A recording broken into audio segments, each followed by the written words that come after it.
I'm here with Supercross rider Justin Hill here in Glendale. It's my first Supercross event. So what should fans who don't really know much about Supercross, what should you tell them about?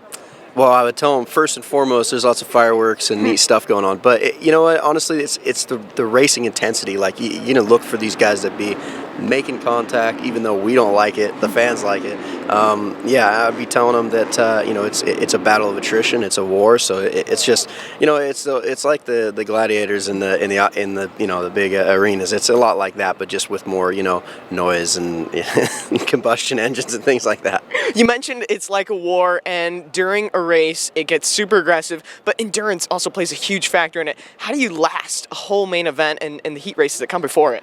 It's all preparation. It's absolutely all preparation. It's like the months leading up to these is grueling. It's just nothing but 24/7, just aerobic, everything, anaerobic really. We're really pushing the limits, and that's all you can do, honestly. You can ride similar, but you can't simulate this at the test tracks and at the practice tracks. So this is a totally different thing. Even we aren't ready for it when it happens. At the test tracks, you kind of know what you're coming at because you have the same setup, but each and every week there is a new course in Supercross. How do you adapt to different tracks?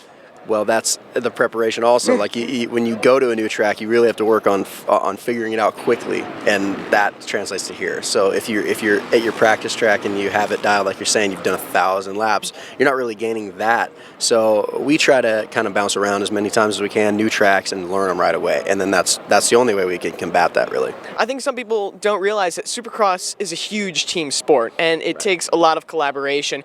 How important is bike setup and working with your team in Supercross? Oh, it's number one. Well, my team, we found a great setup right away, and I haven't wanted to change my bike in 2 months. So that's odd. Don't think that that's what people do, because that's not. Normally everybody's like got it in their head they need this one little part or they needed to change everything, but I think my bike works great everywhere. So as of right now, I don't want to do anything to it. Hey, Justin Hill hasn't changed his bike in 2 months. No news is good news in Supercross.